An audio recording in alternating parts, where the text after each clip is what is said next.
Alright, so এই তো হারিকেনের octane booster. দেখি কি বুস্ট করে আমার অকটেন রে।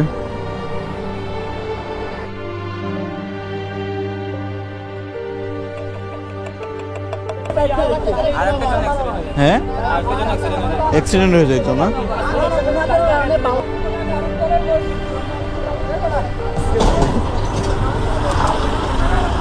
আই পুরা স্যাভেজ বাস। হ্যাঁ, আবার এটারে লাগাই দিয়ে গেল। এই জন্য আপনারা ফালাই দিবেন এটারে।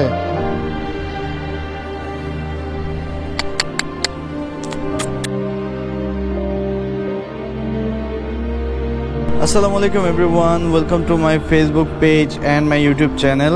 আশা করি সবাই ভালো আছেন। আলহামদুলিল্লাহ আমিও ভালো আছি। সো বাইকটা খুবই নোংরা, বিকজ কালকে জার্নি করে আসছি ঢাকা থেকে, এসে চিটাগংটা একটু ঘোরাঘুরি করছি, বাইক আর ওয়াশ করার টাইমই পাই নাই। আর এখন এই যে মোটামুটি রেডি হয়েছি, এখন যাচ্ছি চিটাগং থেকে কক্সবাজারের উদ্দেশ্যে রওনা দিচ্ছি। দুপুরবেলা বের হচ্ছি, আরও আগে আগে আমার বের হওয়া উচিত ছিল, বাট ঘুমাইছি, ঘুম থেকে উঠছি 10টার দিকে, আর টের পাই নাই। তো এই কারণে আর কি লেট হয়ে গেল, বাট ব্যাপার না। ম্যাপে দেখাচ্ছে যে আমার পৌঁছাইতে 3 ঘন্টা 50 মিনিট লাগবে, মানে অলমোস্ট 4 ঘন্টা। মোটামুটি সন্ধ্যার আগে আগে পৌঁছায় যাওয়ার কথা। সো দেখা যাক কি অবস্থা হয়। চিটাগং আসলে অনেক সুন্দর একটা সিটি, আর চিটাগংয়ের মানুষজন জাস্ট অমায়িক, সবার বিহেভিয়ার অনেক ভালো, সবাই অনেক বেশি হেল্পফুল। এই জিনিসটি সব থেকে বেশি আমাকে ইন্সপায়ার করছে চিটাগংয়ের ক্ষেত্রে। বাট চিটাগংয়ের একটা জিনিস একটু আমার কাছে লাগছে, যে চিটাগং সিটির রোডঘাটগুলা একটু কেমন জানি, মানে একটু ভাঙাচুরা, মানে আরও স্মুথ হওয়া দরকার। রোডঘাটগুলো আরও উন্নতি করা দরকার বা রিকনস্ট্রাক্ট করা দরকার। চাচা, কক্সবাজারের মেইন রোড কোনটা? একদম সোজা না? Thank you. হ্যাঁ হ্যাঁ, ঠিক আছে, থ্যাংকস। দেখছেন ভাই, কারো কাছে কোনো কিছু জিজ্ঞেস করলে এত আন্তরিকতার সাথে মানে অ্যান্সার দেয়, বলে দেয় যে নিজের কোনো লোক জিজ্ঞেস করছে। তো এই জিনিসগুলো খুবই ভালো লাগে চিটাগংয়ের। একবার আসছি চিটাগংয়ে, এবার first time, but not the last time. আবার আসবো ইনশাআল্লাহ। বাইকটা ওয়াশ করাবো একদম কক্সবাজার যেয়ে। তারপরে যেহেতু সোলো ট্যুর, আমার কিছু ফ্রেন্ডরা কক্সবাজারে আছে, এখন আজকে ওদের ব্যাক করার কথা। ওরা ব্যাক করলে প্যারা নেই, আমি বাসা থেকে যেহেতু সোলো ট্যুরের উদ্দেশ্য নিয়ে বের হয়েছি, তো আমি ভেবে 1-2 দিন কক্সবাজারে স্টে করে দেন আবার ব্যাক করব। আর যাচ্ছি যে কক্সবাজার রোডেও আজকে আমার ফার্স্ট টাইম, কোনো আইডিয়া নাই কীরকম রোড না রোড, বাট ভাই ব্রাদারের কাছে শুনছি যে রোডঘাট নাকি যথেষ্ট ভালো, আবার একটু রিস্কিও বটে। তো দেখে শুনে যাইতে হবে ইনশাল্লাহ।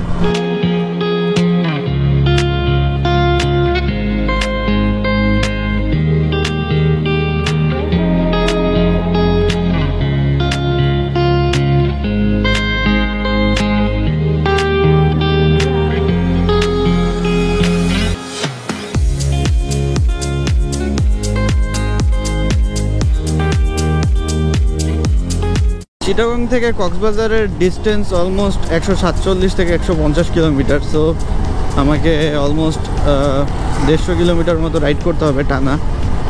প্যারা নেই, যেখানে যেখানে টায়ার্ড লাগবে ওইখানে দাঁড়ায় রেস্ট করে ফেলবো। এটাই তো সোলো ট্যুরের মজা। তো এখন কোন দিকে? I guess বামেই।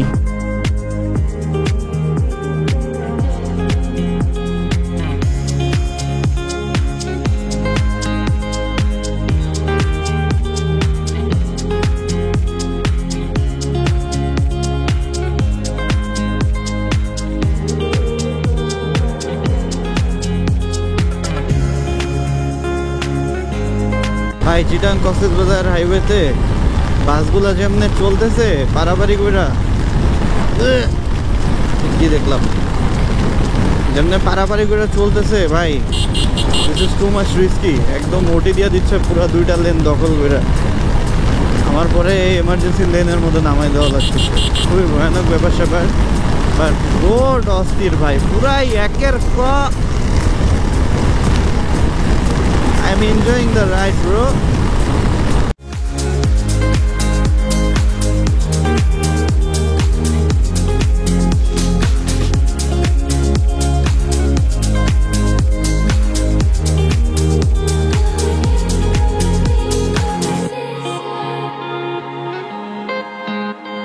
এই অ্যাপাচি RTR 160 4B নিয়ে আজকে অলমোস্ট 400 কিলোমিটারের মতো রাইড দেওয়া হচ্ছে গত 2 দিনে। এটার কমফোর্টনেসটা আমাকে খুবই মুগ্ধ করছে। কমফোর্টনেস বলতে কিন্তু শুধুমাত্র সিটিং পজিশন অথবা হ্যান্ডেলিং বুঝায় না, এটার সাসপেনশন অনেক ভালো খেলতেছে। ওভারঅল মানে থ্রটল রেসপন্স আর টর্ক, এই ধরনের হাইওয়েতে টর্কটা খুব কাজে লাগে। তো এটার ওই যে বলে না খাড়া টান, এই 4Bর খাড়া টানটা আর কি অ্যাডভান্টেজ দিচ্ছে অনেক বেশি। যখনই কাউকে ওভারটেক করতে হয় থ্রটল মারলেই ওভারটেক করা যাচ্ছে ইজিলি। আর সামনে একটা blind spot, that's why I need to. আমি খাওয়া দাওয়া করে বেরোইছি চিটাগাংয়ে, so no need to stop anywhere. খালি চা খাইতে দাঁড়াইতে পারি কোথাও, আর ফুয়েলটা নিতে হবে। রে আজকে যাইতে যাইতে কতগুলো যে বিয়ার গাড়ি দেখলাম, বিয়ার বলতে সাজানো গাড়ি। এই যে এটাও বিয়ার বাড়ি। কনভেনশন হলগুলোয় দেখলাম যে কোনো একটা দাঁড়াইলে ইচ্ছা করলে খাওয়া দাওয়া করা যাবে। যদি বলে আপনি কার তরফ থেকে আসছেন, তাহলে বলবো হাম বাইকার্সকে তরফ সে আয়ে হ্যাঁ। ও আজকে শুক্রবার, এই কারণে হয়তো আরো বেশি কর্নারিং গাইস।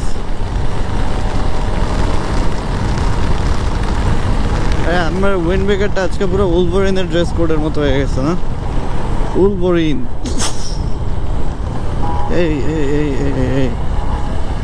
ভাই হাত ছাইড়া দিলেই 4Bর কাঁপাকাঁপি শুরু করে দেয় হ্যান্ডেল। এখনো পটিয়াতেই আছি। পটিয়াতে 2-3টা ভালো কর্নারিং ছিল ভাই, কর্নারিংগুলো করা যেত ভালোভাবে।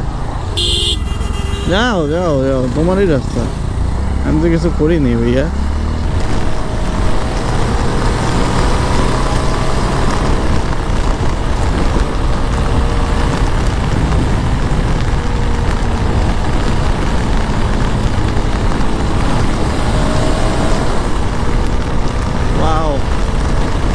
ট্র্যাকিং করতেছি পুরো ভাই। মোটামুটি কালকে ফুল ট্যাঙ্ক করছি ফুয়েলের ক্ষেত্রে। এখন পর্যন্ত 350 কিলোমিটারের মতো চালাই ফেললাম। এখনও 3 ঘড়ি ফুয়েল আছে। মোটামুটি 40-42 করে মাইলেজ পাচ্ছি হাইওয়ের মধ্যে, হুইচ ইজ নট ব্যাড। ইটের ভাটা is not new for me, but the green land is looking so much beautiful. Finally একটা ফুয়েল পাম্প পেয়ে গেছি, এখান থেকে ফুয়েল নিতে হবে।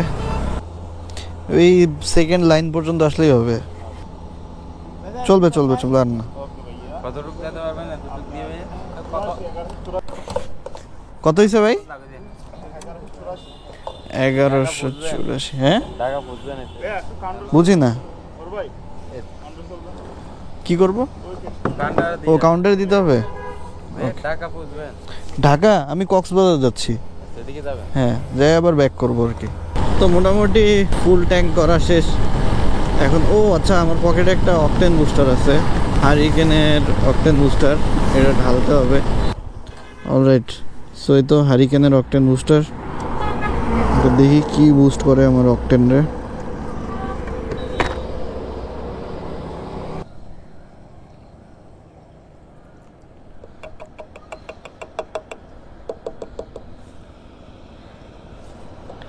সেন্টটা কিরকম জানি, কি এটা?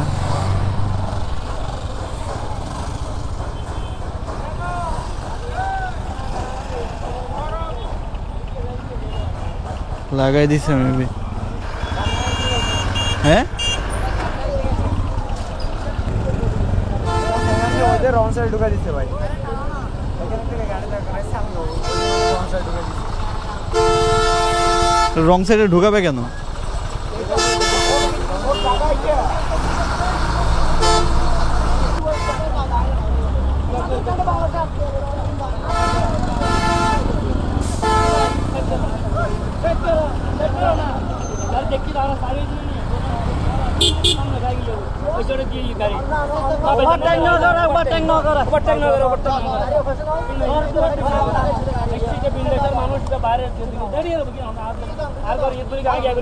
তবে আঙ্কেল আঙ্কেল ওদের জন্য কিন্তু অ্যাক্সিডেন্ট হয় জানেন।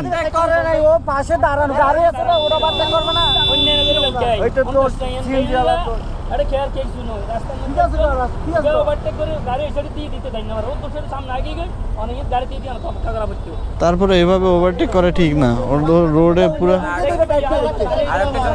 হ্যাঁ অ্যাক্সিডেন্ট হয়ে যেত না মানুষ স্পট ডেট হয়ে যায় হ্যাঁ ওনার রাস্তা এটা ওনার রাস্তা হচ্ছে ওইটা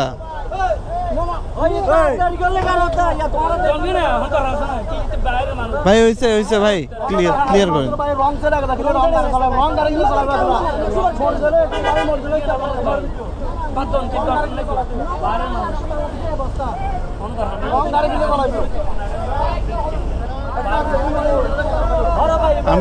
আমি তো ফার্স্টে ভাবছি যে লাগাই দিছে মনে হয় একদম মুখোমুখি হ্যাঁ তাই না একদম মুখোমুখি আছে তো এই কারণে আমি ভাবছি হয়তো বা লাগাই দিছে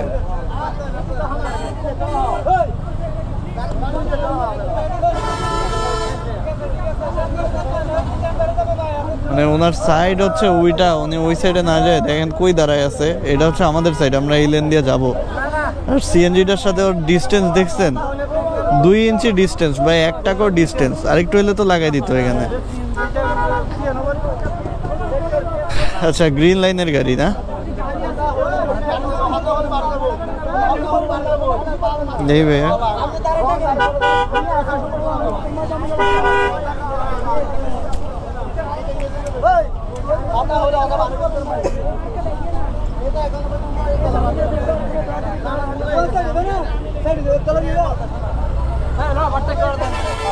আবার ফালা না তোর গ্লাস ফালা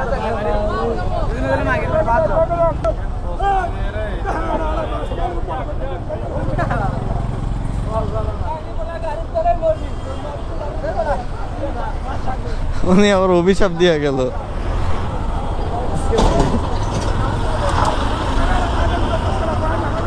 আবার লাগাই দিল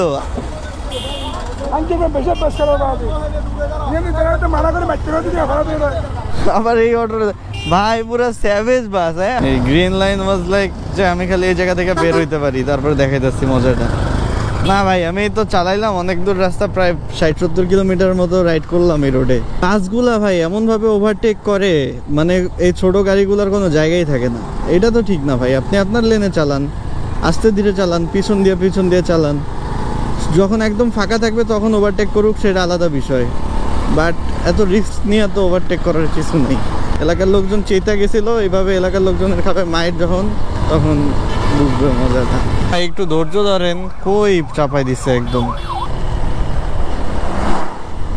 না ভাইটি রিস্ক নিস না আসার টাইমে একটা অ্যাক্সিডেন্ট দেখছি হেলমেট পরে নেই কিছু নাই টানতেছে 100 হারবাঙে চলে এসছি হারবাং ওয়েল বিউটিফুল হারবাং পার হয়ে কিছু দূর চলে এসেছি অ্যান্ড আর কিছুক্ষণ পরে কক্সবাজার চলে আসবো আর এই জায়গাগুলো আমাকে ওই যে বললাম বান্দরবানের একটা পাইপ দিচ্ছে কিছু দূর পর টিলা দেখা যাচ্ছে উঁচা নিচা রাস্তা আঁকা বাঁকা রাস্তা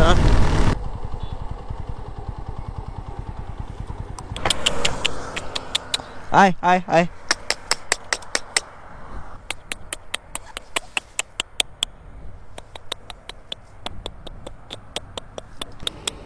আসো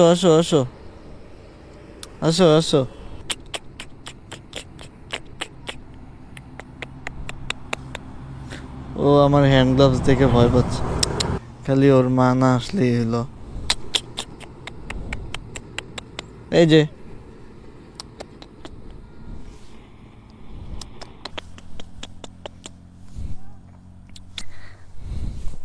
কিউট পাপি আমার এত জোস লাগছে পুরা না নিয়ে যাব না আদর করতেছি একটু ভাবছে নিয়ে যাব মনে হয় দেখি তো টাম এটা কি তোমাদের কুকুর কি হয়েছে ফালাই দিছে কে ফালাই দিছে ও এটা তো রাস্তায় মারা যাইতো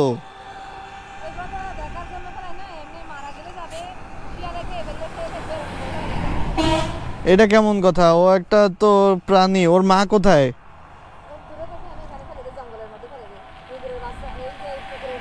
এই জন্য আপনারা ফালাই দিবেন এটারে? পুষতে হবে না, ওর মা এদিকে থাকে।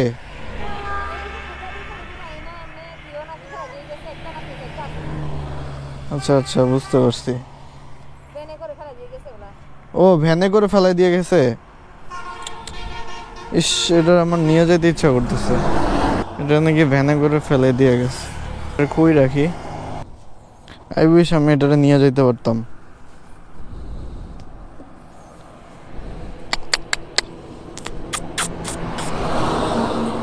কটুক একটা বাচ্চা, এটা বলে ভ্যানে করে মানুষ ফেলে দিয়ে গেছে। ভাই মানুষ এত খারাপ, যেন কথা হইলো না। এখানে তুই ভালো গ্রিপিং পাবি। আই থিঙ্ক আমার যাওয়া দরকার, বাট ওর একটা কি ব্যবস্থা করা যায়? ওর একটা সেফ রাস্তা থেকে দূরে একটা সেফ জায়গায় রেখে আসবো। বাকিটা আল্লাহ ভরসা। আল্লাহ ওর জীবনে যা লেখা রাখছে তাই হবে।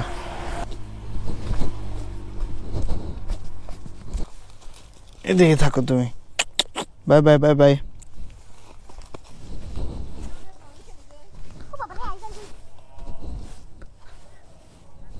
এটা রাস্তায় উঠতে দিয়েন না, ওটা এই পাশে থাকুক। রাস্তায় উঠলে মারা যাবে।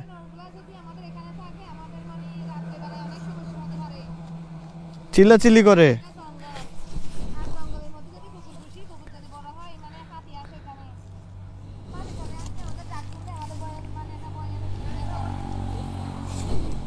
Bye bye bye bye, tata.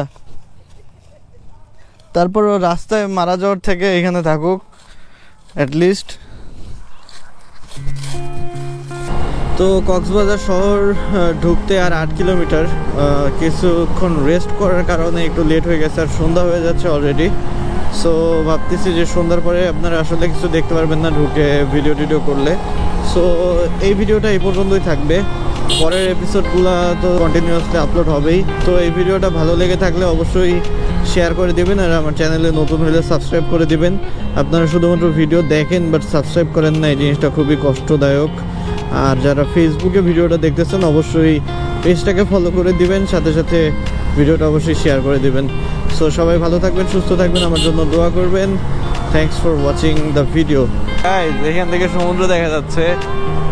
Oh, awesome, awesome, awesome.